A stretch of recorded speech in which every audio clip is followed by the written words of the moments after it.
7 wheel and spacer mistakes that make wheels fall off. Don't learn the hard way. You've seen it.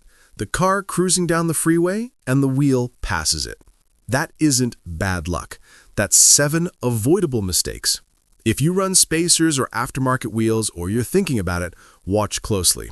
Mistake number 5 is the reason lugs back off even when you torque them. And at the end, I'll give you a 30-second safety checklist you can screenshot and use every time. Today, I'm breaking down the exact errors that crack studs, chew through wheel bearings, and yes, make wheels fall off. This is simple stuff most people don't know until it's too late. Do these right and your wheels stay on. Simple as that. Let's get into it. Mistake number 1, skipping hub centering. Most factory setups are hub-centric. The hub lip centers the wheel and carries the load. Many aftermarket wheels are lug-centric. They have a larger center bore and rely on the lug nuts or bolts to center the wheel. If you don't fill that gap with the right hub-centric ring, the wheel can sit slightly off-center. What happens next? It feels okay at 30 miles an hour, then shakes at 65, then slowly beats on the studs until the torque relaxes and the lugs back off. That tiny misalignment snowballs into a big problem. The fix is simple. Match the wheel's center bore to your hub with a proper ring. Plastic works fine for street cars and won't seize. Aluminum handles heat better. The key is the exact size and a clean hub lip. A ring that's a hair off is the same as no ring at all. Stay with me, because in a minute, I'll tell you the exact number of turns you need on your lug nuts or bolts. Most people are short by 2 or 3 turns and don't realize it. Mistake number 2, the wrong lug seat type. Your hardware has to match your wheel's seat, period. There are 3 big styles.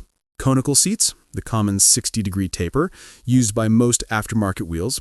Ball seats, often seen on European OEM setups, these look rounded. And mag or shank seats, flat with a washer, used on some OEM and tuner wheels. If you run a conical nut on a ball seat wheel, you're only touching at a tiny point.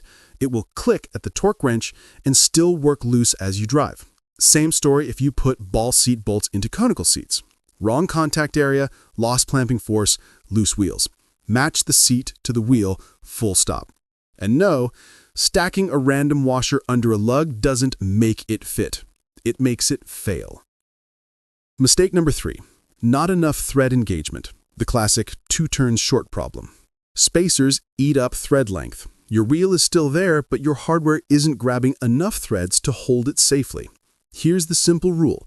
You want at least the diameter of the stud or bolt in engaged thread length, 1 times D. If you like counting turns, that works too. For M12 by 1.5 hardware, aim for 7 to 8 full turns. M12 by 1.25, you want 9 to 10 turns. For M14 by 1.5, 8 to 9 turns. If you're not hitting those numbers, you need extended studs or extended bolts, period. And watch out for bottoming out.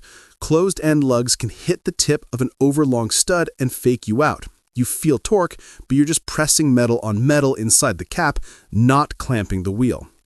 Open-ended lugs or the correct hardware length fix that instantly. Quick test. Hand thread a lug and count turns to snug. Short, don't drive it. Next up is the spacer mistake that cracks studs and makes wheels work loose in a week. Mistake number 4, the wrong spacer type or worse, stacking spacers. Slip-on spacers are thin rings that slide over your studs. Up to about 3 to 5 millimeters, they can work with sock studs. Go thicker and you usually need extended studs and you might lose the hub-centric lip. If the spacer covers the hub lip, your wheel can't center on the hub anymore, unless that spacer is hub-centric and gives you a new lip. Bolt-on spacers are thicker and bolt to your hub with their own nuts. They have their own studs for the wheel. Done right, they should be hub-centric to your car and to your wheel. Torque the spacer to the hub first, then the wheel to the spacer. 2 separate torque steps. And never ever stack spacers. Those tiny misalignments multiply, torque relaxes, studs flex more with every mile, and then it's a disaster. 2 small gotchas turn into big headaches here. First, hub lip interference. Some hubs have a little chamfer or radius. Your spacer needs a matching chamfer so it can sit dead flat. Second, original studs poking out past a bolt-on spacer. If they touch the back of the wheel won't sit flat no matter how hard you torque it. Either trim the studs, use a thicker spacer designed for your setup, or make sure your wheel has pockets that clear the studs. Mistake number 5. Impact guns, wrong torque, and no retorque. It's easy to zip lugs on with an impact and call it good. Impacts can stretch studs, gall threads, and blow past the torque spec without you feeling it. Hand start your lugs, use a torque wrench, and follow a star pattern. Sneak up to the spec, 2 or 3 passes, then final torque. Here's the part almost everyone misses. Retorque after 50 to 100 miles. New wheels, spacers, coatings, and paint compress as you drive. Heat cycles settle the hardware. That's why lugs feel perfect on day 1 and are loose a week later. Clean and dry threads are the standard for most setups. If you choose to use any lubricant or anti-seize, understand it changes clamping force for the same torque number, and you'll need to adjust. The safest move is clean, dry, correct hardware, torqued properly, and rechecked once things have seated. Mistake number 7. Dirty or painted mating surfaces, the hidden high spots. Your hub face, rotor hat, spacer, and wheel should meet as clean, flat metal. A flake of rust, a lip of corrosion, or a layer of powder coat becomes a high spot. You torque against that bump, it crushes while you drive, your clamping force drops, and the wheel starts to move. That's where you get the chirp, the wobble, and the "I swear I torqued it" moment. Knock the rust off the hub face. Clean the hub lip. If the mounting pad of the wheel or spacer is painted or coated, remove it on the contact surface. Wipe with brake cleaner. Dry, flat, and clean. Now your torque holds. Right after the next tip, I'm dropping the 30-second spacer safety checklist. Save it and use it every time. Mistake number 7. Bad offset math. Overloading bearings and studs. Every millimeter you push the wheel outward increases leverage on your wheel bearings and on the studs. That extra poke might look great, but it makes the bearing's life harder, can cause tramlining, and can make the steering feel vague. For daily drivers, try to keep your total offset change within about 5 to 10 millimeters unless you've upgraded supporting parts. If you add a 20 millimeter spacer to a wheel that's already lower offset than stock, expect more bearing wear and maybe fender rub. Always check full steering lock, full suspension compression, brake line, and fender clearance. It's not just about looks, it's about load. Here's that 30-second spacer safety checklist. Screenshot it and keep it in your notes. Hub-centric. The wheel or spacer centers on the hub. If the wheel is lug-centric, install the correct rings. Seat match. Your lug seat type matches the wheel. Conical, ball, or mag or shank. Thread engagement.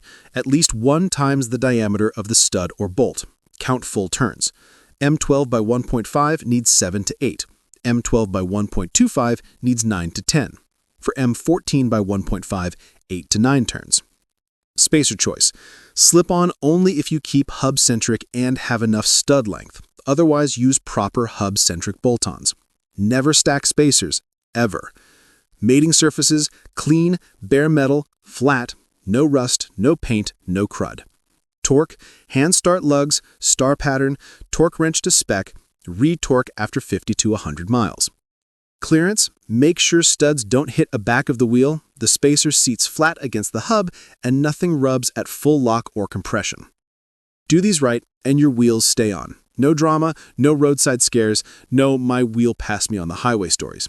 If you want me to make a printable torque and thread engagement guide by stud size, tell me your car in the comments and drop the word "guide." And if you've had a spacer horror story, share it. Someone else will avoid the same mistake because of you.